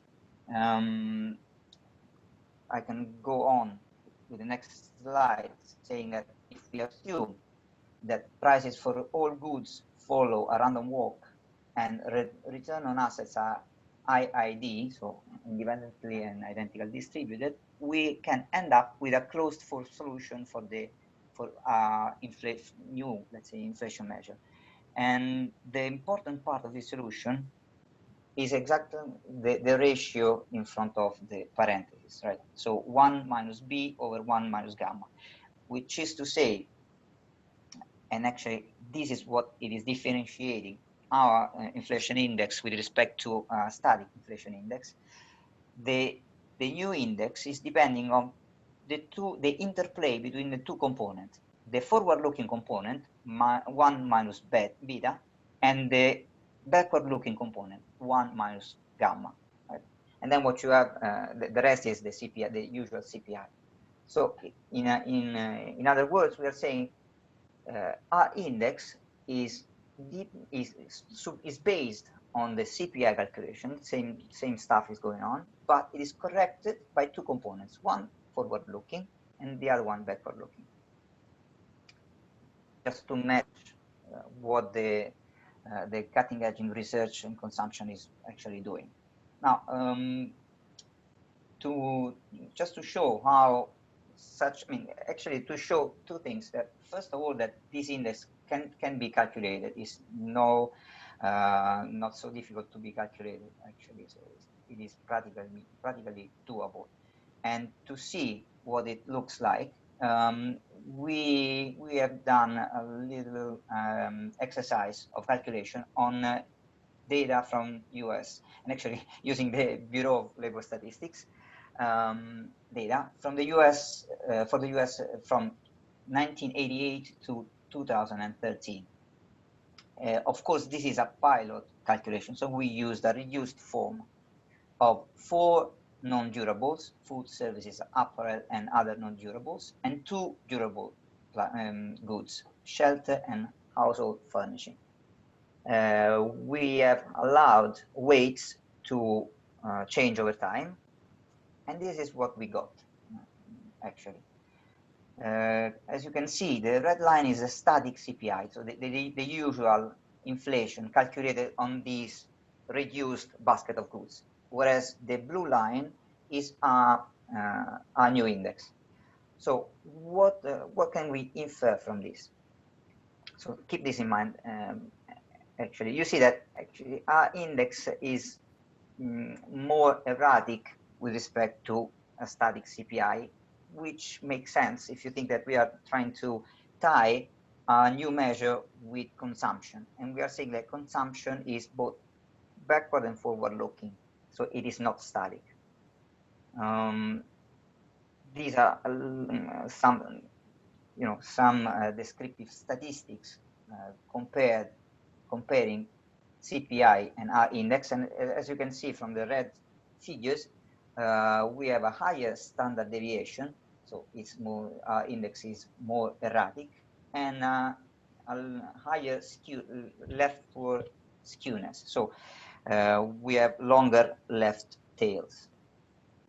Now, of course, in the paper you can find numbers and a deeper comment on this. But what are the main differences between the CPI, standard CPI, and our index? Higher volatility. We are able to trace the major economic turns. So if you look back at the figure, you'll see that we are kind of leading the major economic turns. And our claim is that basically this is due to the interplay between the inertial and forward-looking component of the index, which of course is lacking in the static CPI. Then we make some observations about where the index shows the higher volatility, but again, it is on a pilot. This is a pilot calculation, so on a reduced form of items. So it would be better to back off a little bit from extending this too much. Which are the policy implication? Well, of course, while the standard CPI could point to an average inflation above the common target of 2%, our index shows a structural deflationary environment. So our index is on average lower with respect to the CPI, which is exactly what the Banque Commission was claiming. We couldn't match the 1.3% exactly that the Banque Commission was claiming, but still we are detecting a structural overestimation of inflation, and therefore we could argue that we have been having a structural excess of strict monetary policy. Exactly. Point two. Conclusions. We claim that in a way we could think about the dynamic inertial price index as a leading indicator of price dynamics. It can correct the contractionary bias of monetary policy, and there is a tighter link with the business cycle, which is quite intuitive, right? So if we match better the consumption component of the business cycle let's say of the GDP, of the aggregate demand, we should in principle be also able to track better the business cycle. Possible avenues for further research. First of all, I would say I would point to a better implementation of the index. So I would like to have a larger sample and a proper comparison with the CPI, with a proper bundle of consumption goods, possibly services. But still, there is place also from a theoretical point of view. There's much room. Of course, we should account for non-market goods, but this is a big thing for every kind of inflation measure, right? So if a good is not going through the market, it's very hard to correctly evaluate it. We should allow for consumer heterogeneity, and this is massively important because we know that all the fixed basket indexes are lacking, let's say, consumer heterogeneity by definition. There is room for clustered index for specific categories and of consumptions, so like age cohorts and so on. We should focus more on shocks, on the nature of shocks on consumption in terms of permanent versus transitory shocks. We should account for imperfect capital markets. So in order to, as I was saying, to relax a little bit the assumptions on the dynamics of financial assets, and we should allow for internal comparisons. Okay, I think I've done, and thank you very much. And of course, I'll be very happy to answer to any questions. Yeah, thank you, Maurizio, for a really nice question. Nice presentation. We're open for any questions. I don't see any right now, but I have a couple of questions. One thing you mentioned that you kind of compared this to the Boston Commission, and that this showed that maybe this change in the index might lead to some adjustment in the direction of what the Boston Commission was expecting to find. But my sense was that that report was talking a lot about quality changes or technology innovations, and that's what was driving, or outlet substitution bias, like what Anna talked about. So where is that coming from in your model and your estimation? I have another question too, but I thought maybe you could answer that one first. Yeah, thank you very much. Actually, yeah, I like this question because quality was one of my avenues for further research, and actually, it is something that we should look at, but it's difficult. You know that it's quite difficult to address quality. So our approach is the following: we are saying we are accounting for a change in consumption, right? And actually, since it is so difficult at this stage to address where this change is coming from, we simply look at the change in consumption, right? So we are assuming, let's say, some dynamics for the consumption. So we are assuming that we have some inertia, and we are working on the basis of this hypothesis. So we are not claiming that you change consumption just because possibly there is a new product coming or a technological change or whatever. We just account for the fact that you are adjusting your consumption. Is this, let's say, a very basic claim? Yes, totally. So I would like to play down our claim. We are not saying that this is the best you can do, but still it is a step ahead with respect to just accounting for the forward-looking component, right? So the previous step was saying, let's track uncertainty with a dynamic stochastic kind of approach, and let's track consumption, forward-looking consumption. So I'm adjusting my consumption with respect to my expectation rather than just with respect to the prices that I look at now. And we are stepping further on a little bit, saying, okay, I will adjust with respect to my expectation and my last consumption. So in the previous period. Then yes, of course, if quality will matter. Yeah, no, that's great. I was just the explanation about the volatility made sense to me, but why that would shift the mean wasn't clear. But there's another question coming in. Bernard has a question, so I'll let him go ahead and jump in. Bernard.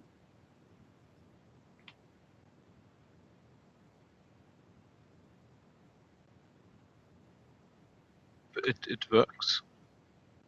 Please tell me if you can hear me. Yes, perfectly. Thank you. Yes. Thank you, Maurizio, for this.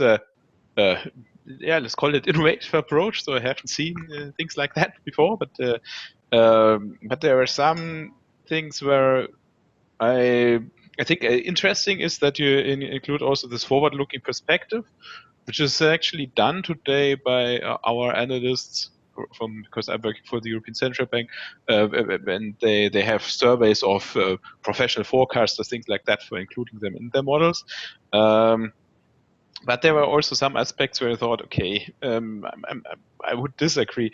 So, for example, you said something that you model the prices of the durable goods with a random walk, and this is actually random walk. It works for oil prices, I know that, but for other goods, normally rather not. And then you were also talking that there was a contractionary monetary policy in the last years, and actually, Mario Draghi stepped down early this year, or no, lately last year. without having raised the interest rates for his whole period, for his whole term, which was 8 years. So we haven't seen contractionary but very expansionary monetary policy in the last decade at least. And on the long run, by far, so we are far away from interest rates at 8-9% like in the early 80s. Then actually the target of basically all central banks in the world, there's the exception of the Fed, which looks also at employment, but normally it's price stability. It's not the business cycle.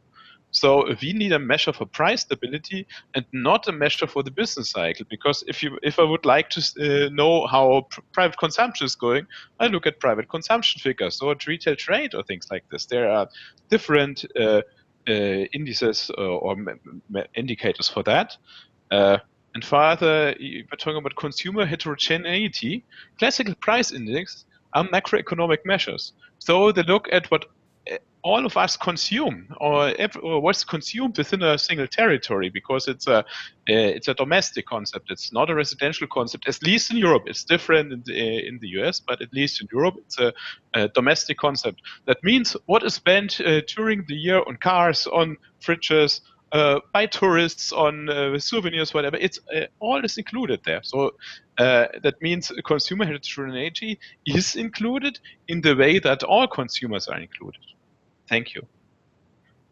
Okay, thank you for the question. So I'll be very quick because we are running out of time. So first of all, random walk for prices. Yes, I told you. Is the best? No, but actually we are. I mean, all macroeconomists are working with kind of assumptions. So it's a model. It's not. It's the map. It's not the territory, right? So I guess it's okay. Contractionary monetary policy. If you look back to my example, I'm talking about US 1988 to 2013. So Mario Draghi, it's a bit out of the picture here. And actually, we have had some contractionary monetary policy, at least for the first period I'm talking about in the US. Lastly, target of the central banks is not the business cycle. Let's talk about this. Yeah, but as you said, there is at least one central bank which is targeting the business cycle in a way. So is this the target for the ECB? No. Could it be the target for a central bank? Let's talk about this. So it is not so plain in the macroeconomic literature that the central bank shouldn't be addressing the business cycle. Lastly, consumer heterogeneity. What I was meaning is that actually we would need an heterogeneous index price. Why? Because we are targeting different consumers, right? So think about if you adopt a fixed basket index for an aged, let's say 65, and for a teen, right? So a teenager, possibly you would have some problem if you target the same kind of policy with this kind of heterogeneity. But I would add also something more. You would need also geographical heterogeneity, right? Which is exactly what in the US they are doing. I mean, in Canada, by the way, they are doing the same. So they are providing some heterogeneous inflation indexes by geographical codes, right? So they are grouping geographical regions, and they are calculating and fine-tuning municipality measures on heterogeneous index by age, consumer codes, and also geographical regions. But again, our claim is only that we would like to contribute to the measure of inflation in providing this backward-looking component rather than only the forward-looking one. But yeah, it's just a little step ahead as far as we can see. It is nothing really. It is not the holy grail of inflation measuring. Thank God. So there is room for us to write some more papers. Basically. Thanks a lot, Maurizio. Thanks a lot also for chairing this section. Thank you. So what I don't know what we need to do now, but I think we can close the session with the help of our nice.